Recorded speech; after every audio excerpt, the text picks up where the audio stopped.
হচ্ছে রিফর্মগুলোর উপরে। এই কনস্টিটিউশনাল রিফর্মের কথা আসছে, পুলিশের রিফর্মের কথা আসছে, আপনার জুডিশিয়ারি রিফর্মের কথা আসছে, সিভিল ব্যুরোক্রেসি রিফর্মের কথা আসছে, ইলেকশন কমিশন রিফর্মের কথা আসছে। এই রিফর্মগুলোর অনেকগুলোই আছে যে আপনার মাঠ পর্যায়ে ইলেকশনটাকে ইম্প্যাক্ট করবে।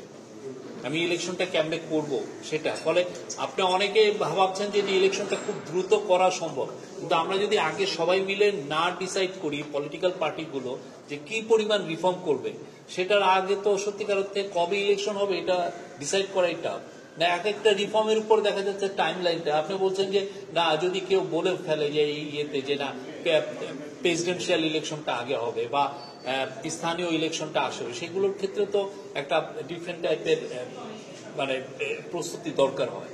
তো ওই পুরো প্রস্তুতিকে সামনে রেখেই চিফ অ্যাডভাইজার দুইটা টাইম লাইন দিয়েছিলেন। একটা হচ্ছে যে যদি কম রিফর্ম হয় সেক্ষেত্রে ডিসেম্বরের মধ্যে ইলেকশন হবে, আর যদি কম রিফর্ম পলিটিক্যাল পার্টিগুলো মনে করেন যে না ইন্টারিম গভর্নমেন্টকে দিয়ে আমরা আরো বেশ কিছু রিফর্ম করিয়ে নিব, সেক্ষেত্রে জুন 2026 এর কথা উনি বলেছেন।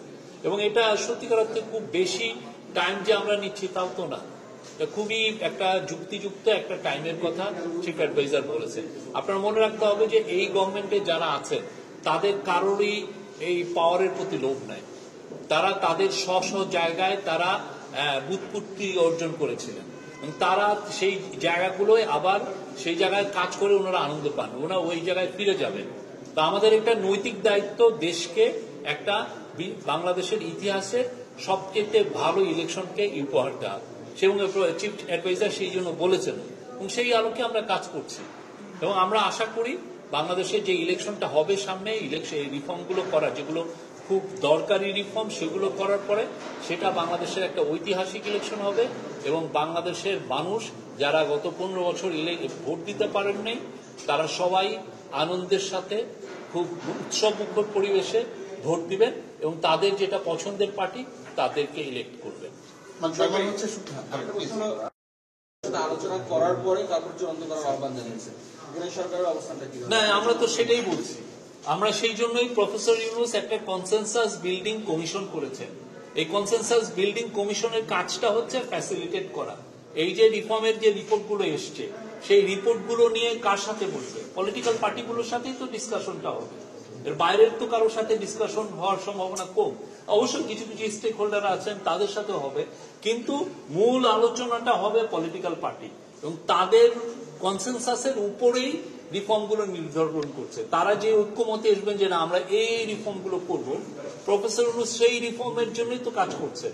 সেই রিফর্মটা এখানে ইন্টারিম গভর্নমেন্টের কোন মূল কাজটা হচ্ছে একটা রেফারির মতো, আম্পায়ারের মতো আমরা কাজটাকে এগিয়ে নিচ্ছি, ফ্যাসিলিটেট করছি, এবং সেই ফ্যাসিলিটেট করে আমরা যাতে রিফর্মটা ঠিক মতো টাইমলি হয় সেটা। এবং আপনি দেখবেন যে কনসেনসাস বিল্ডিং কমিশন পুরো রিপোর্টগুলো সবগুলো এখন আপনারা দেখেন যে কিছু কিছু এই 5টা রিফর্ম কমিশনের কিছু কিছু রিপোর্টে ওভারল্যাপিং হয়েছে, সেই ওভারল্যাপিংটাকে ওরা ঠিক করছে। করার পর পুরো রিপোর্ট যখন আমাদের ইন্টারিম গভর্নমেন্টের হাতে আসবে, ইন্টারিম গভর্নমেন্ট সমস্ত পলিটিক্যাল পার্টির সাথে কথা বলবে, এবং এই কথাটা বলবেন কে? কনসেনসাস বিল্ডিং কমিশন, যেটার প্রধান হচ্ছেন প্রফেসর ইউনূস নিজে, এবং সেইখানে আলী রিয়াজ আছেন এবং অন্যান্য কমিশনের যারা প্রধান আছেন ওইটার মেম্বার আছেন, তারা এই ঐক্যমতে আসবেন। এবং পলিটিক্যাল পার্টি যখন সবাই একসাথে ডিসাইড করবে যে আমরা এই চাচ্ছি, সেটা তখন দেখবেন যে অনেকটা ইজি হয়ে যাবে, এবং সে অনুযায়ী রিফর্মগুলো ইমপ্লিমেন্ট হবে, হওয়ার পরে ইলেকশন হয়ে যাচ্ছে। জড়িত হওয়ার অভিযোগে ছাত্রলীগকে নিষিদ্ধ করা হয়েছিল, কোনো মতামত বক্তব্য আছে আমাদের? আমরা তো বলেছি শেখ হাসিনা একটা স্বৈরাচার, শেখ হাসিনা একটা ফ্যাসিস্ট রেজিম তৈরি করেছিলেন, এবং সেটার পরে আপনি দেখেছেন উনি কি খুন গুম উনার অর্ডারে হয়েছে। বাংলাদেশের 3,500 লোকের মতো গুম হয়েছে। এই জুলাই আগস্টে প্রায় 2,000 মতো ছেলে মেয়েকে মারা হয়েছে, যাদের কারো কারো বয়স 4, 12, 16 এরকম। এবং আপনি দেখেছেন তার আমলে কি করাপশনটা হয়েছে। ডক্টর দেবপ্রিয় ভট্টাচার্যের নেতৃত্বে যে হোয়াইট পেপার কমিটি ওইটা হয়েছে। আমি সবাইকে, এখানে যতগুলো জার্নালিস্ট আছেন সবাইকে অনুরোধ করব আপনারা ওইটা পুরোটা করবেন। কি ভয়াবহ একটা হরর স্টোরি এটা। সেই জায়গা থেকে শেখ হাসিনা এখন কি কি বলছেন সেটার মুখ্য বিষয় না। আমাদের মুখ্য বিষয় হচ্ছে আওয়ামী লীগের যাদের হাতে রক্ত আছে প্রত্যেকের বিচার হবে, প্রত্যেককে আমরা বিচারের জায়গায় আনবো। আর বাংলাদেশের পার্টিগুলো ডিসাইড করবেন আওয়ামী লীগের পলিটিক্যাল ভবিষ্যৎ কি হবে। কিন্তু সোফার আমরা দেখছি যে আওয়ামী লীগের কারো মধ্যে কোনো অনুশোচনা নাই, বরং উনি মিথ্যার একের পর এক মিথ্যা। উনি তো আগে তাহাজ্জুদের নামাজের পরের থেকে মিথ্যা কথা শুরু করতেন, এখনো তো উনি ওই ট্রেনটা রেখে গেছেন, মিথ্যার পর মিথ্যা মিথ্যা বলেই যাচ্ছেন।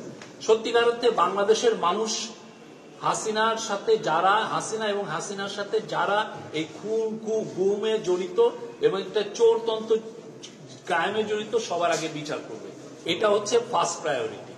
তারপরে তারা ডিসাইড করবে যে আওয়ামী লীগের পলিটিক্যাল ভবিষ্যৎ কি হবে। আমাদের তরফ থেকে এই গভর্নমেন্টের কোনো প্ল্যান নাই আওয়ামী লীগকে